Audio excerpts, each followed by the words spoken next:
Joel and I have started the practice of working through old sermons by some of the great preachers of history. Since old sermons can sometimes be a little difficult for modern readers, I thought it might be helpful to supplement the sermon with a kind of Cliff's Notes version, where we offer a summary of the sermon and a couple of points of reflection. My first contribution to the series was a reading of a sermon by Charles Spurgeon titled "The True Christian's Blessedness."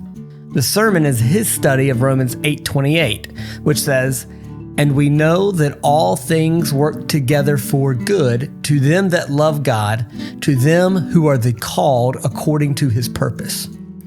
I came across this sermon because I knew that I wanted to spend some time reflecting on Romans 8:28. Recently, my mom was diagnosed with an advanced case of ovarian cancer. Even before finding that out, I had started working through Tim Keller's book, Walking with God Through Pain and Suffering, and I'm absolutely loving this book. So I knew that I wanted to spend more time thinking about suffering in the Christian life. Once I found out about my mom's diagnosis, that steeled my resolve to spend some time thinking through this particular verse. I consider Romans 8:28 to be one of, if not the most important gem for the suffering Christian. So anyway, I use a Bible software program called Logos that gives me access to some historical sermons. I typed up Romans 8:28 and I saw that I have one by Spurgeon, one by D.L. Moody, and one by John Chrysostom. So I started with Spurgeon. I'll move into a summary of the sermon now. The sermon is about 6,450 words. It took me about 44 minutes to read it all the way through. Broadly speaking, the sermon has three main sections. The first was the longest.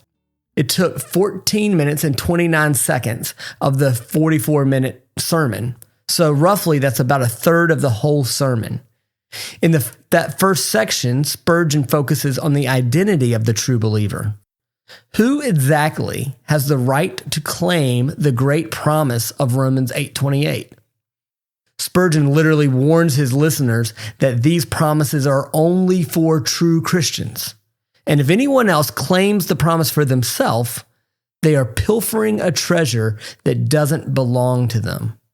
Spurgeon spends a lot of time identifying the true Christian according to the two marks given in the passage. First, a true Christian is a person who loves God. And second, he is a person who is the called by God. And Spurgeon doesn't see these as two separate marks. The first is the effect, and the second is the cause. The effect is that we love God, and the cause is that we are called by God to do so. And together, these are the marks of the person who can claim the promise of Romans 8:28 for himself.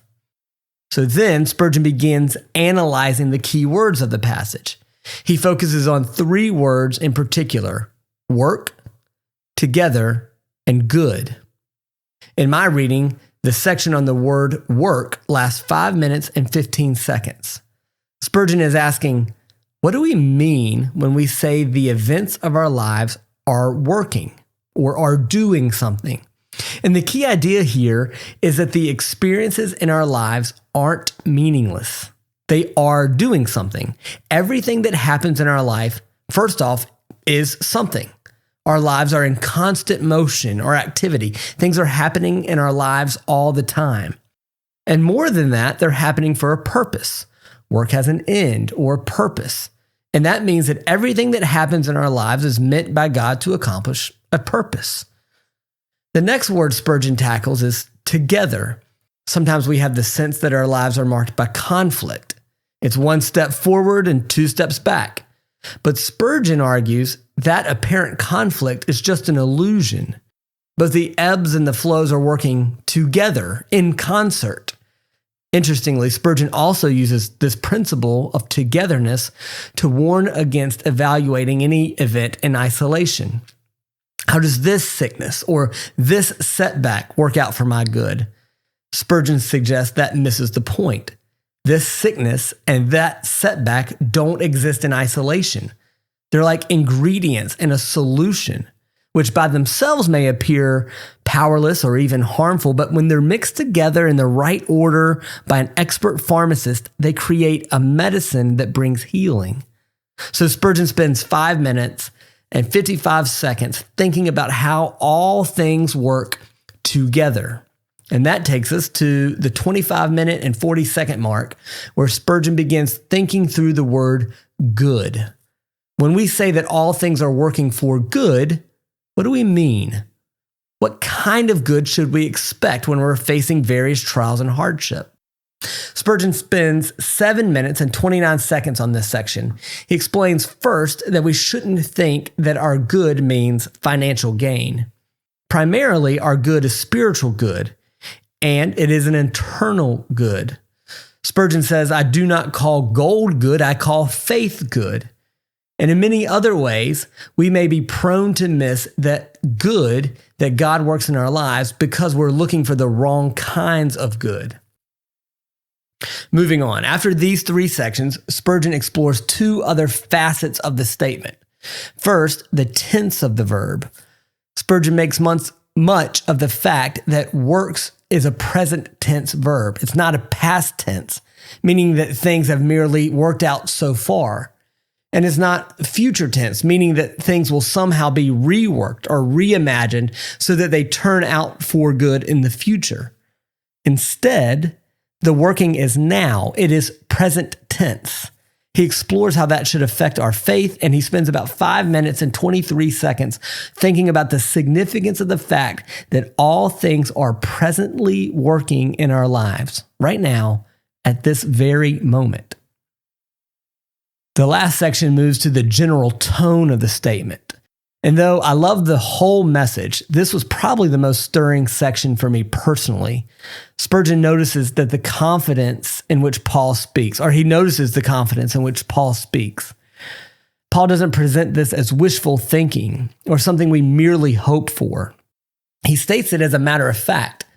We know, as a matter of fact, that all things work together for good. And this too should affect how we read the passage. Spurgeon spends 4 minutes and 35 seconds building our confidence in the promise of God by exploring Paul's words, we know. And then the sermon is finally concluded with one last paragraph. Beginning at the 43-minute and 10-second mark, Spurgeon spends 52 seconds speaking to the unbeliever. Here he invites them to love and to trust Christ so that they too can seize hold of this great promise that God's working all things together for their good. So for the time I have left, rather than summarizing, I want to offer some reflections on the sermon.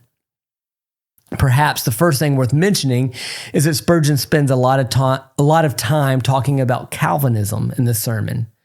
In our day and time, especially in Baker County, that can be a pretty divisive topic.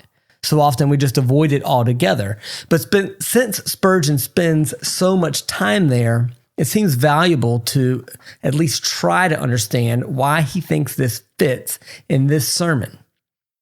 And the most basic answer is that Spurgeon believes that Romans 8:28 is claiming that the people who love God do so because they were called by God to do so.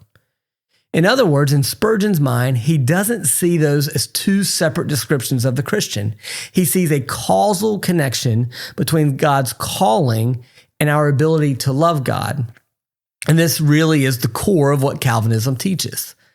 In short, for Spurgeon, he views Calvinism as the belief that if you and I were left to ourselves, we would always naturally choose to remain in our sin and rebellion against God. So in order to draw us out of that state, God does a special work through his Holy Spirit whereby he interrupts our natural bents and tendencies.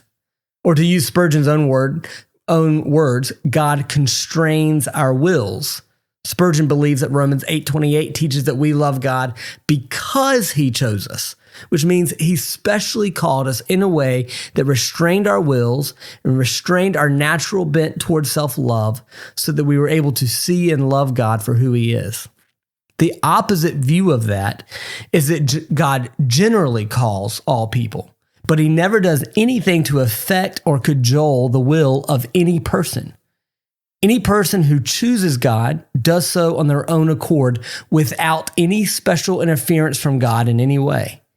And therefore, any person who rejects God has all the same pressures and influences from God in this world as anyone else has. The only difference is in how they respond to God's free offer of salvation. Now, I'm not going to spend time debating those two positions now. My goal right now is simply to understand Spurgeon's sermon and his line of thinking. So the question I want to ask is why he spent so much time on this point in his sermon. Clearly, he believes in Calvinism, and he believes that is the argument in this text. But he spends more time on this point than any other, and I want to think about why that is. It's possible that part of the reason is because he knows it is a point that people debate. If it's a point where people are likely to feel conflicted, it makes sense that he would spend more time in explanation and persuasion than at a point where he expects agreement to come more easily. That's probably part of the reason he spends so much time here. But I think the other reason is that in Spurgeon's mind, God's sovereignty in our salvation is directly connected to our ability to have confidence in the face of suffering and hardship. God's control, even over the will of human beings, is the ground for Spurgeon's confidence that all things work together for good for God's people. Part of the issue is the question of who has ultimate control. If ultimate control of events lies ultimately in the hands and the will of billions of individual people scattered all over this earth, not to mention people who are trapped in sin and given to all kinds of ungodliness, then how could we expect all of these people to work in concert so that all of their schemes and activity work together for good? I think Spurgeon finds great hope in believing that God is not beholden to our will. He's finding hope in concepts similar to Proverbs 21:1 that says, "The king's heart is a waterway in the Lord's hand. He directs it where he pleases." But even still, I think that's only part of Spurgeon's point. Spurgeon is not resting on God's power alone in this sermon. He's resting on God's love. It's clear that his main emphasis is simply this: if we love God, it is because he loved us first. So our confidence that all things are working together for good cannot ultimately be based on our love for God. It has to be based on his love for us. If you love God in Spurgeon's mind, that is because he took a special interest in you. He's made a special commitment to draw you to himself. So I really think Spurgeon's argument is intended to reflect the logic that shows up in Romans 8:31 and 32. If God is for us, who can be against us? He who did not spare his own son, but gave him up for us all, how will he not also with him graciously give us all things? So let's use this as a transition to my actual favorite part of the sermon. It's possible that one day I'll come back to it and something else will strike me different and I'll have a new favorite part. But for now, my favorite part is how Spurgeon pushed us toward unwavering confidence in the promise of God. We may be tempted to doubt that God is working all things together for good for us. But Spurgeon attacked that doubt at every level to tell us that we can take this promise to the bank. I think that's important because suffering in any form can be a disorienting thing. When we suffer, whether it's from a medical issue or relationship issues or a loss of job or a loss of a loved one, part of how we experience that suffering is kind of separate from the event itself. Part of the suffering is that sense of confusion and disorientation that comes along with suffering. It's that struggle to make sense of the world. Our lives before suffering were marked by order and purpose and direction. Suffering introduces chaos and destruction, at least on some level, and we wonder how we could ever expect peace and calm in a world of chaos and destruction. So Romans 8:28 can't be grasped merely as a fact of the Christian life. It has to be a promise that we can cling to. It becomes a kind of totem that brings us back to the deeper truths. Or C.S. Lewis said, the deeper magic that gives order to this world. I have a friend who has struggled through PTSD, or post-traumatic stress disorder. And one of the symptoms during those episodes was this sensation that she was back in that moment of stress and reliving it all over again. And her counselor gave her a practical suggestion to find some fabric, maybe something she's wearing or the fabric on the couch she's sitting on.